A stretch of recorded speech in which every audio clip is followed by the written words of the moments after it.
እዚህ ጫካ ውስጥ አውቆም ሆነ ባለማወቅ የገባ ሰው ቢኖር ከዚህ ጫካ በሕይወት መውጣት አይችልም። ምክንያቱም እዚህ ጫካ ውስጥ የሚኖሩ ሰው የሚመስሉ ነገር ግን ሰው ያልሆኑ የሰው ስጋ የሚመገቡ ሰው መሳይ አውሬዎች ከዚህ በሰላም እንድትወጡ ስለማይፈቅዱላችሁ ነው። ታሪካችን የሚጀምረው በምዕራብ ቨርጂኒያ ሁለት ፍቅረኛሞች ተራራው ላይ እየወጡ እያስመለከተን ነው።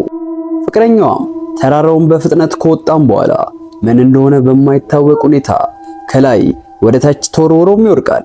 በዚህም የተደናገጠችው ፍቅረኛው ባላሰበችው ቅጥፈት ወገቧ ላይም አስራው የነበረው ገመድ በፍጥነት ወደ ላይ ሚስፋት ጀመር።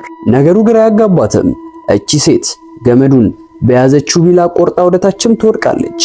መሬት ላይም እንደደረሰች ፍቅረኛዋ መሬት ላይ ተዘርሯል። በዙሪያዋም እንግዳ ድምጾችን መስማት ስትጀምር ነገሩ በጣም ስላስፈራት ወደ መኪናዋ መሮጥ ትጀምራለች።